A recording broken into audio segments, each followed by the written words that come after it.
usapin ng Sabah. Isang bagay po ito na humahamon sa gobyerno. Sapagkat sinasabi po ng kasaysayan na itong Sabah, atin po ito. A'udhu billahi minash shaitanir rajim. Bismillahirrahmanirrahim. Alhamdulillahi rabbil alamin. Bismillahi wassalatu wassalamu Allah Rasulillahi. Assalamualaikum warahmatullahi wabarakatuh. Isang magandang hapon po, lalong-lalo na po sa aking hinahangaan. At masasabi ko pong isa sa aking advisor, Senator Tol Tolentino. Isang magandang hapon po sa inyo. Magandang hapon po, ginagalang na kapatid, Senator Robin Hood Padilla. Ako po ay manggagaling doon po sa ating huling pag-uusap patungkol po sa aming hinihingi. Ito po ay napakahalaga sa mga matatawag po natin na tunay na kayamanan ng ating bansa sapagkat tayo po ay may kultura. At kapag pinag-usapan ang kultura, kasama po dyan ang teritoryo, pag-aari, at kasaysayan.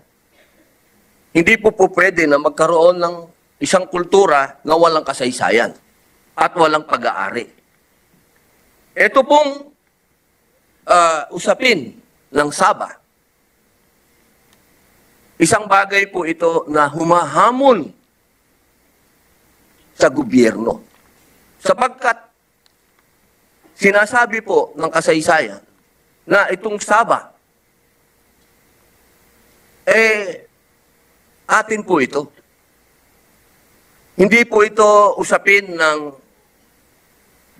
kinuha lang natin sa isang lugar at sinabi ko dito. Hindi po, meron po itong historical background. At ito po ay may mga ebidensya galing pa sa kaharian ng Espanya at masasabing panahon ng Amerikano. At ito din po ay pinatunayan noong panahon na ang Pangulo ng Pilipinas ay si Diosdado Macapagal. Sapagkat nung nagkaroon po ng sinasabing Federation of Malaysia, nag-react ang Pilipinas sapagkat isinama ang Sabah, ang North Borneo. Kaya po nagkaroon tayo ng claim noong 1962. Ang hindi po natin maintindihan ay dumating ang 1968, panahon po ni Presidente Marcos Sr., tayo po ay gumawa ng batas.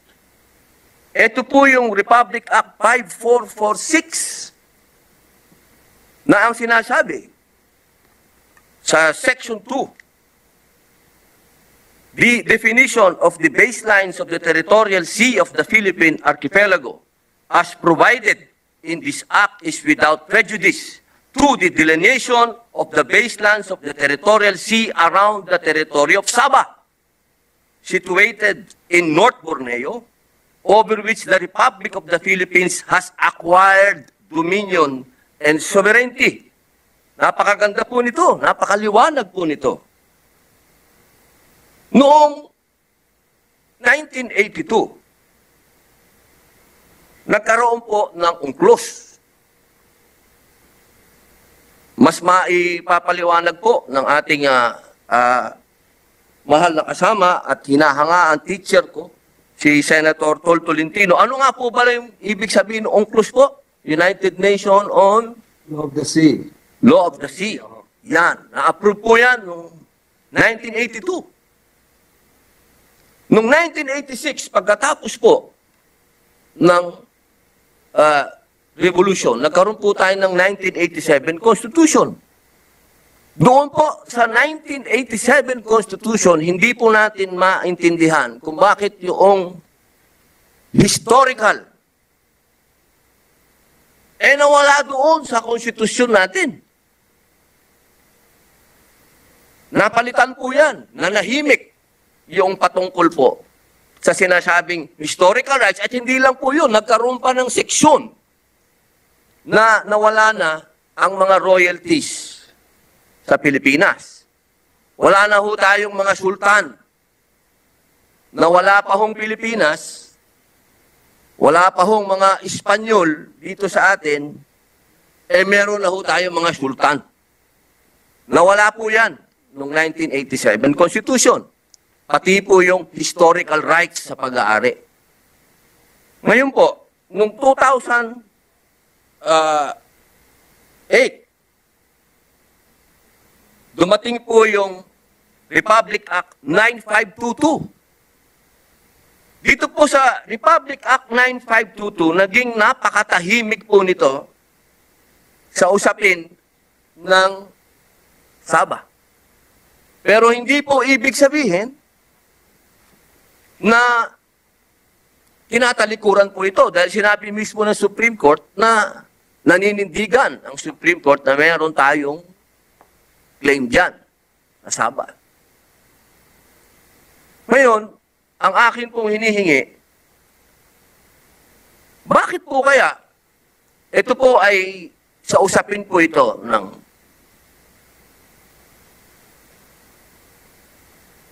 itong ginagawa natin na ito, itong baseline na ito, itong pag-aamenda natin, ito pong panukala po nyo na ito,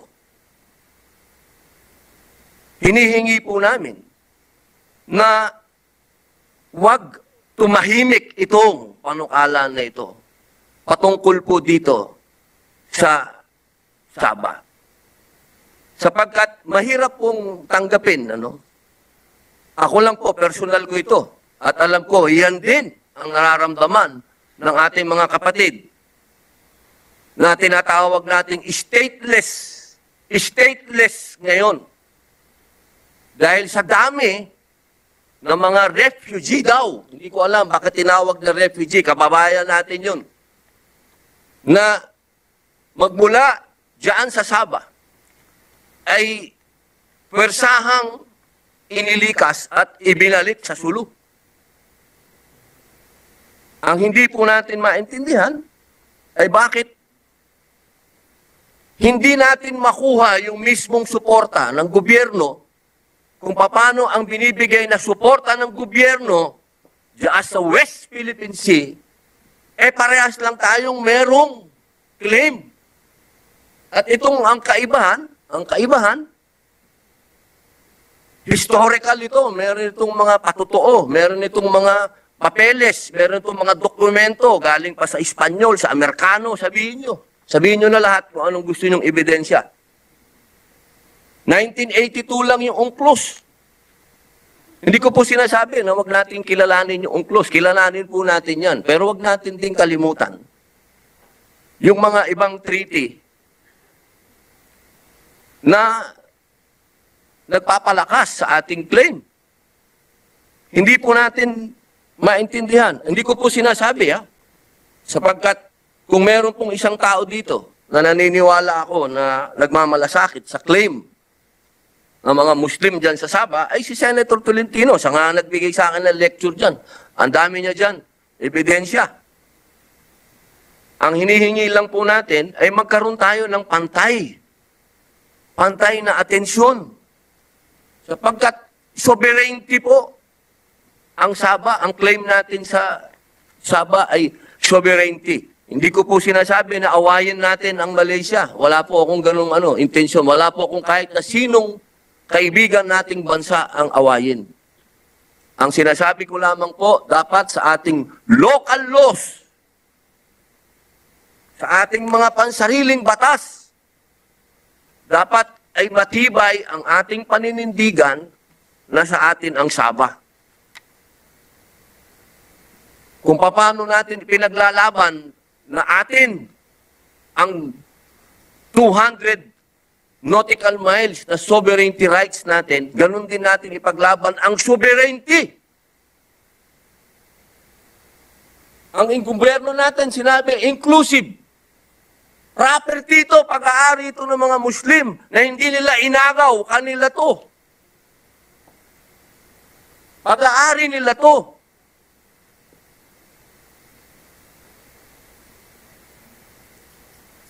Simple lamang po ang alam kong maiintindihan ng aking kaibigan itong aking amendment. Hindi po ito magiging kalabisan sapagkat tayo po reasonableng tao din, naiintindihan natin kung ano ang diplomacy. Naiintindihan po natin kung ano ang relasyon ng dalawang bansa na pwede silang mag-usap.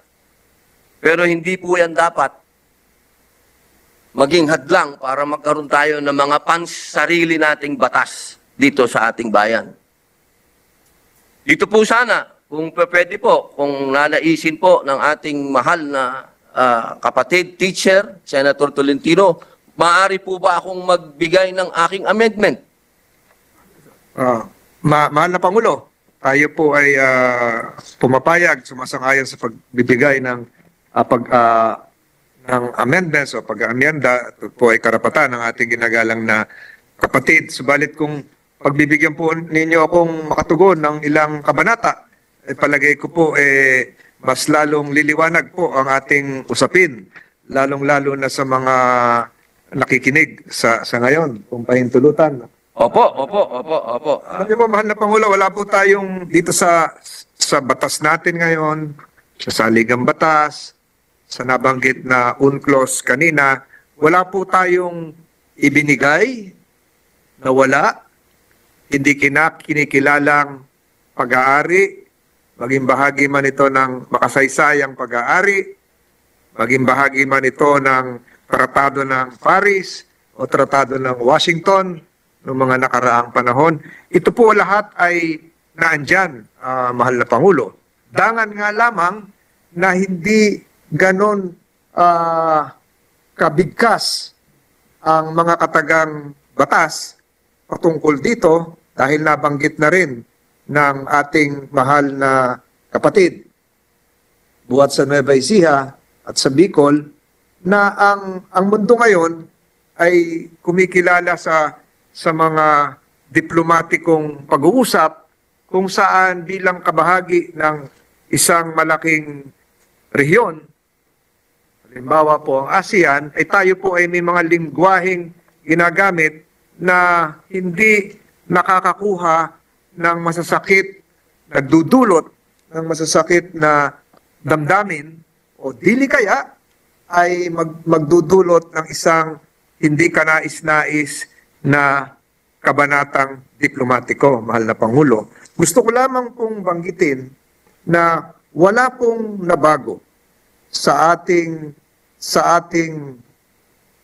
pag-aari, sa ating kinikilalang sariling bahagi ng ating kapuluan, simula doon sa mga dating saligang batas hanggang sa ngayon, mahal na Pangulo.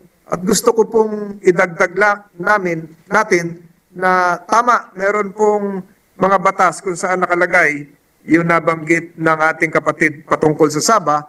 Ito po yung Republic Act 5446 na binanggit niya kanina, Section 2. At bukod po doon, Mr. President,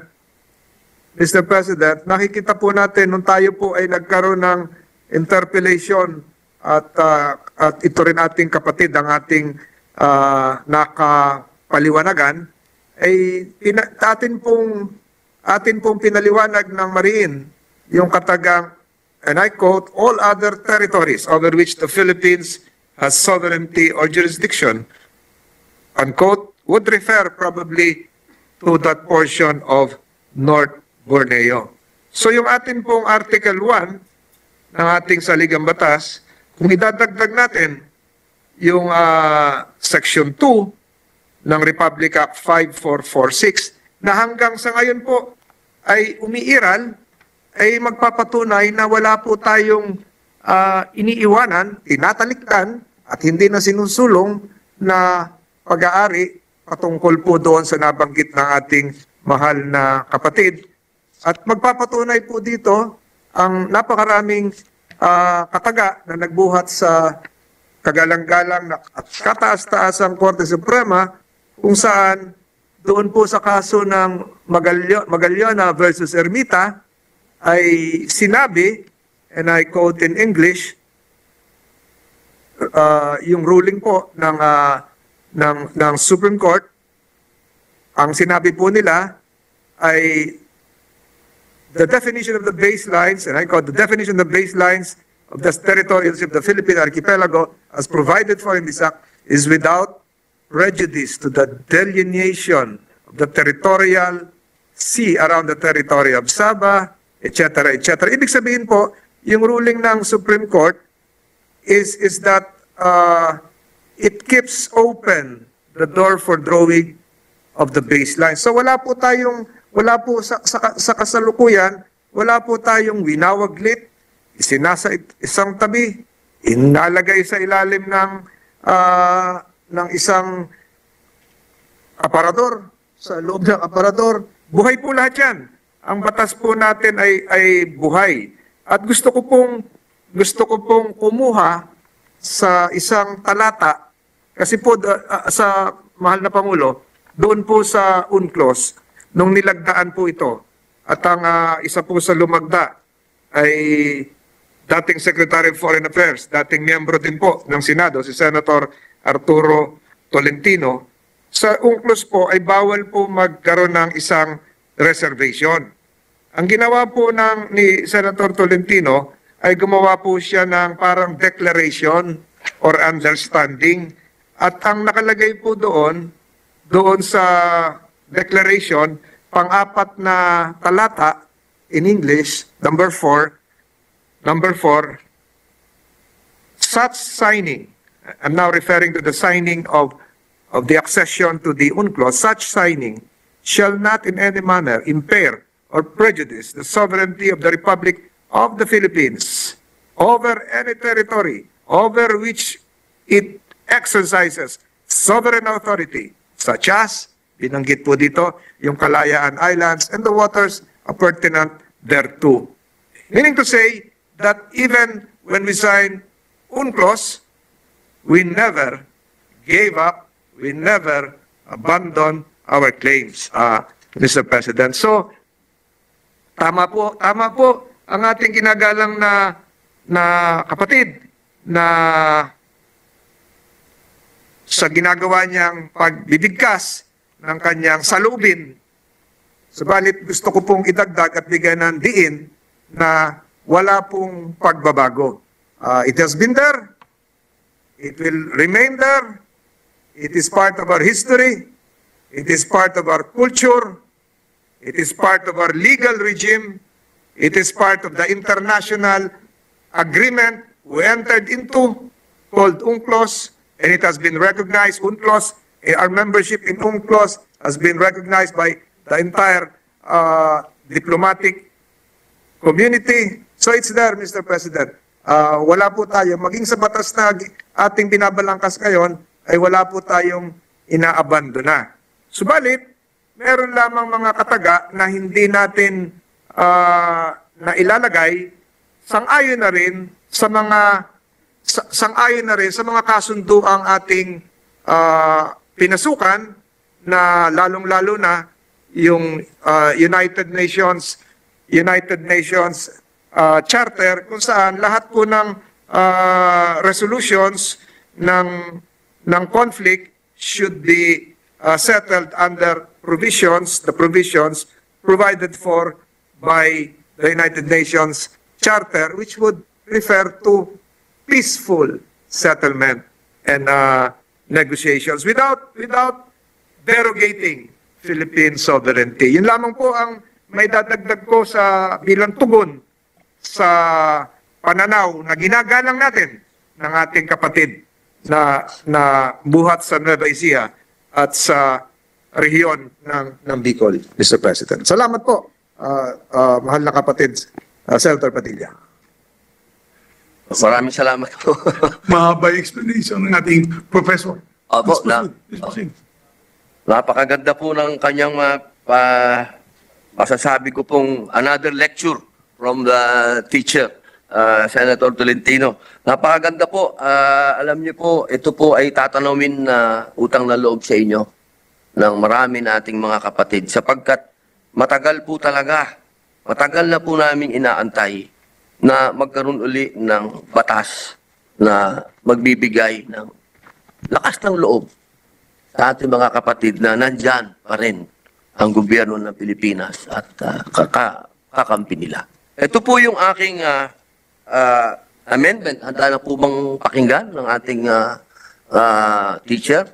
Buong pagbubukas po ng kaisipan, damdamin at puso ang aking magiging paghahanda. Isang Babaysiano at isang Batanggenyo ang nagtatagalugan dito, mahal na Pangulo.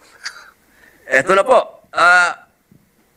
On page 6, dito po sa inyo pong panukala, page 6. And I think, Mr. President, we have the same clean copy dated February 20, 2024, Yes. coming from the Secretariat. Page 6. Opo. Yes, Your Honor. Lines 23 to 25, section 19, Section 19. amend the last paragraph to read as follows. All other laws, presidential decrees, executive orders, rules and regulations, proclamations, and other issuances, inconsistent with or contrary to the provisions of this act are deemed amended or repealed accordingly,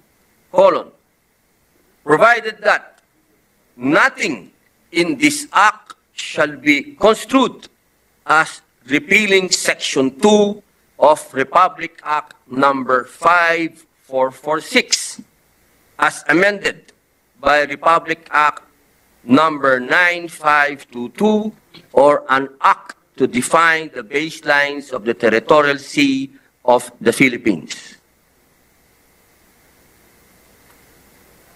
Can we, Mr. President, can we hear again the last line? The title of Republic Act 9522 was mentioned. What about Republic Act 5446? Basahin ko po ulit. Opo. Apo. Ito po yung idinagdag namin, mahal na Senator Tolentino. Pagkatapos po ng colon, provided that nothing in this act shall be construed as repealing Section 2 of Republic Act Number 5446, as amended by Republic Act Number 9522, or an act to define the baselines of the territorial sea of the Philippines. Period. Period. Mr. President, can I ask for a minute suspension? Session suspended.